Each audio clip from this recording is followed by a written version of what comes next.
നമസ്കാരം. ഗൾഫ് വാർത്തകൾ ചുരുക്കത്തിൽ പരിശോധിക്കാം.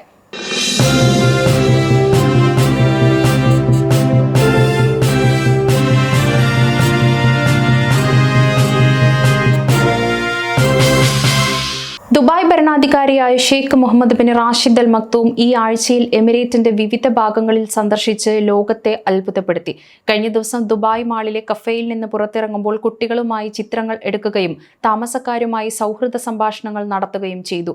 ഇതിന്റെ ദൃശ്യങ്ങൾ സോഷ്യൽ മീഡിയയിൽ വൈറലാണ്. മാൾ ഓഫ് എമിറേറ്റ്സിലെ ഇടനാഴിയിലൂടെ അദ്ദേഹം നടന്നു പോകുന്നത് വീഡിയോയിൽ കാണാം. മറ്റ് ലോക നേതാക്കളിൽ നിന്ന് വ്യത്യസ്തമായി ഷെയ്ഖ് മുഹമ്മദ് ആയുധധാരികളായ അംഗരക്ഷകരില്ലാതെയാണ് ദുബായിൽ സഞ്ചരിക്കുന്നത്. We love you Sheikh Mohammed എന്ന് അലറി വിളിച്ച് ജനങ്ങൾ.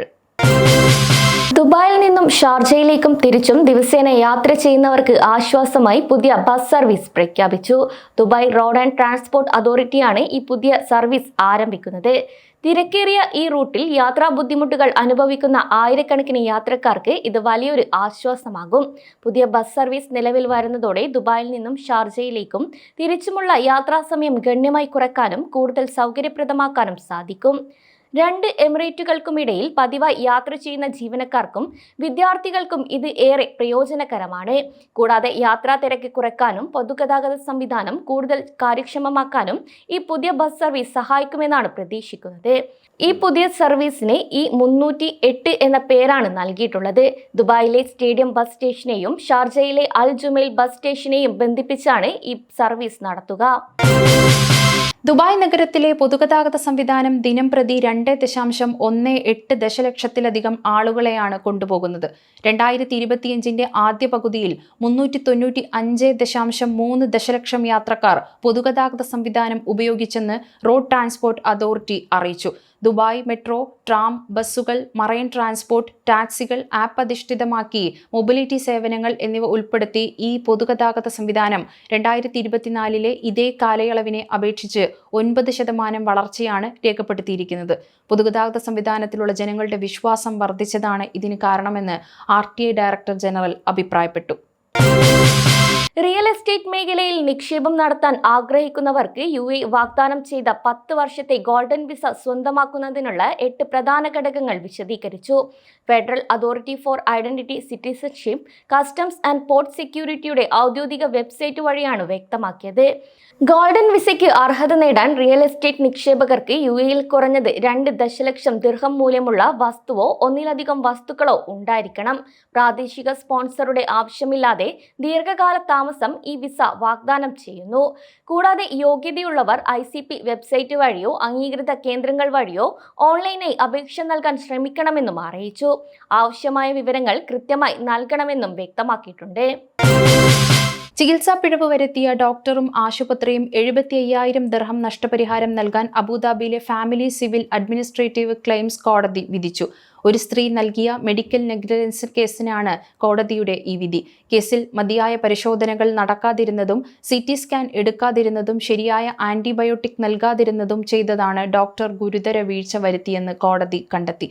ഈ പിഴവുകൾ കാരണം കുട്ടിക്ക് ശാരീരികവും മാനസികവുമായ ബുദ്ധിമുട്ടുകൾ ഉണ്ടായെന്നും കോടതി വിലയിരുത്തി. ഇനി സൗദിയിലെ പ്രധാന വാർത്തകൾ ഏതൊക്കെയാണെന്ന് നോക്കാം. സൗദിയിൽ വേനൽ ചൂട് വർദ്ധിച്ചതോടെ ഉച്ചവിശ്രമ നിയമം കർശനമായി പാലിക്കണമെന്ന് സ്ഥാപനങ്ങൾക്കും കമ്പനികൾക്കും സൗദി ദേശീയ തൊഴിൽ മേഖല ആരോഗ്യ സമിതി നിർദ്ദേശം നൽകി. തൊഴിലാളികളുടെ ആരോഗ്യം ഉറപ്പാക്കുക, സൂര്യാഘാതം പോലുള്ള അപകടങ്ങളിൽ നിന്ന് സംരക്ഷിക്കുക എന്നിവ ലക്ഷ്യമിട്ടാണ് ഈ നടപടി കർശനമാക്കിയത്. ജൂൺ മുതൽ സെപ്റ്റംബർ വരെ സൗദി അറേബ്യയിൽ താപനില 40 ഡിഗ്രി സെൽഷ്യസിനും അതിനു മുകളിലുമായി ഉയരാറുണ്ട്. ഈ ഒരു സാഹചര്യത്തിൽ തുറന്ന സ്ഥലങ്ങളിൽ ജോലി ചെയ്യുന്ന നിർമ്മാണ തൊഴിലാളികൾ, കാർഷിക തൊഴിലാളികൾ, ഡെലിവറി ജീവനക്കാർ തുടങ്ങിയവർക്ക് ആരോഗ്യ പ്രശ്നങ്ങൾ ഉണ്ടാകാനുള്ള സാധ്യതയും വളരെ കൂടുതലാണ്. ഇത് കണക്കിലെടുത്തുകൊണ്ടാണ് നിലവിലുള്ള നിയമമനുസരിച്ച് സൗദി അറേബ്യയിൽ ഉച്ചയ്ക്ക് 12 മണിക്കും വൈകുന്നേരം 3 മണിക്കും ഇടയിൽ തുറന്ന സ്ഥലങ്ങളിലെ ജോലികൾക്ക് നിയന്ത്രണം ഏർപ്പെടുത്തിയത്. UAE ലോട്ടറിയുടെ സ്ക്രാച്ച് കാർഡ് ഗെയിമിൽ ഇന്ത്യൻ പ്രവാസിക്ക് 1 ലക്ഷം ദിർഹം സമ്മാനം ലഭിച്ചു. ദുബായിൽ താമസിക്കുന്ന ഗോകുൽ രാജേശ്വരൻ എന്ന ഇന്ത്യക്കാരനാണ് ആ ഭാഗ്യവാൻ. തനിക്ക് ലഭിച്ച ഈ തുക ഉപയോഗിച്ച് സ്വന്തം ജീവിതം മെച്ചപ്പെടുത്താനും മറ്റുള്ളവരെ സഹായിക്കാനും ഗോകുൽ പദ്ധതിയിടുന്നു. ഡ്രൈവിംഗ് ലൈസൻസ് എടുക്കാനും കുടുംബത്തിന് എന്തെങ്കിലും ചെയ്യാനുമാണ് താൻ ലക്ഷ്യമിടുന്നത് ഗോകുൽ പറയുന്നു. സമീപകാലത്ത് UAE ലോട്ടറി ഭാഗ്യം നിരവധി മലയാളികളെയും പ്രവാസികളെയും തേടിയെത്തിയിട്ടുണ്ട്. ചെറിയ തുകയ്ക്ക് ടിക്കറ്റ് എടുക്കുന്നതിലൂടെ വലിയ സമ്മാനങ്ങൾ നേടാൻ സാധിക്കുന്നു എന്നതാണ് UAE ലോട്ടറിയുടെ പ്രത്യേകത. സൗദി അറേബ്യയുടെ റിയൽ എസ്റ്റേറ്റ് മേഖലയിൽ വിപ്ലവകരമായ മാറ്റങ്ങൾക്ക് വഴിയൊരുക്കി. വിദേശികൾക്ക് സ്വന്തമാക്കാൻ അനുമതി നൽകുന്ന പുതിയ നിയമം ഉടൻ പ്രാബല്യത്തിൽ വരുന്നു. വിഷൻ 2030ന്റെ ഭാഗമായി സാമ്പത്തിക വൈവിധ്യവൽക്കരണം ലക്ഷ്യമിട്ടുള്ള ഈയൊരു നീക്കം വിദേശ നിക്ഷേപം ആകർഷിക്കാൻ വലിയ തോതിൽ സഹായകമാകും. ഈ പുതിയ നിയമം സൗദിയുടെ ഔദ്യോഗിക ഗസറ്റായ അൽ ഖുറയിലാണ് പ്രസിദ്ധീകരിച്ചത്. ഇത് രാജ്യത്തുടനീളമുള്ള സ്വത്ത് നിയന്ത്രണങ്ങളിൽ ഗണ്യമായ മാറ്റത്തിന് വഴിയൊരുക്കുമെന്നും സൗദി ഗസറ്റ് റിപ്പോർട്ട് ചെയ്തു. കൂടാതെ പ്രഖ്യാപനം നടത്തി 180 ദിവസത്തിനുള്ളിൽ പ്രാബല്യത്തിൽ വരുമെന്നാണ് അറിയിപ്പ്. മക്കയിലും മദീനയിലും വിദേശികളുടെ സ്വത്തവകാശത്തിന് നേരത്തെ തന്നെ കർശനമായ നിയമങ്ങൾ പറഞ്ഞിരുന്നു. അതിൽ മാറ്റങ്ങളൊന്നും തന്നെ നിലവിൽ ഇല്ല. വിദേശികൾ ഏതൊരു വസ്തുവും വാങ്ങുന്നതിന് മുൻപ് ബന്ധപ്പെട്ട അധികാരികളിൽ രജിസ്റ്റർ ചെയ്യണം. ദേശീയ റിയൽ എസ്റ്റേറ്റ് രജിസ്ട്രിയിൽ ഔദ്യോഗികമായി രജിസ്റ്റർ ചെയ്യാൽ മാത്രമേ ഉടമസ്ഥാവകാശം നിയമപരമായി സാധുവാകുകയുള്ളൂ. അബുദാബിയിലെ അൽ വഹദ മാളിൽ അടുത്ത ആഴ്ച മുതൽ പുതിയ സ്മാർട്ട് പാർക്കിംഗ് സംവിധാനം നിലവിൽ വരും.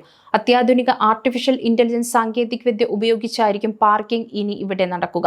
വാഹനങ്ങളുടെ നമ്പർ പ്ലേറ്റ് തിരിച്ചറിഞ്ഞ് ഫീസ് ഈടാക്കുന്ന സംവിധാനമാണ് വരുന്നത്. മൊബൈൽ ആപ്പ്, QR കോഡുകൾ എന്നിവ വഴി പണം അടക്കാൻ സാധിക്കും. തിരക്കുള്ള സമയങ്ങളിൽ ഗതാഗത കുരുക്ക് കുറക്കാൻ ഈ സംവിധാനം സഹായിക്കുമെന്നും അധികൃതർ അറിയിച്ചു. സഹായത്തിനായി ജീവനക്കാരും ഉണ്ടാകും. പുതിയ സംവിധാനം വരുന്നെങ്കിലും പാർക്കിംഗ് ഫീസിൽ മാറ്റമുണ്ടാകില്ല. 2026 ഹജ്ജ് തീർത്ഥാടനത്തിന് ഒരുങ്ങുന്നവർക്ക് ആശ്വാസ വാർത്തയുമായി ഇന്ത്യൻ ഹജ്ജ് കമ്മിറ്റി. മുതിർന്ന തീർത്ഥാടകരുടെ കൂട്ടാളികൾക്കുള്ള പ്രായപരിധിയിൽ ഇളവ് വരുത്തിക്കൊണ്ടുള്ള പുതിയ സർക്കുലർ കമ്മിറ്റി പുറത്തിറക്കി. നേരത്തെ നിലവിലുണ്ടായിരുന്ന മാർഗനിർദ്ദേശങ്ങളിൽ ഭാഗികമായ മാറ്റങ്ങൾ വരുത്തിയാണ് ഈ പുതിയ തീരുമാനം. പുതിയ നിർദ്ദേശപ്രകാരം 65 വയസ്സും അതിൽ കൂടുതലുമുള്ള തീർത്ഥാടകർക്ക് ഒപ്പം പോകുന്ന കൂട്ടാളികൾക്ക് പ്രായപരിധി സംബന്ധിച്ച നിബന്ധനകളിൽ ഇളവ് ലഭിക്കും.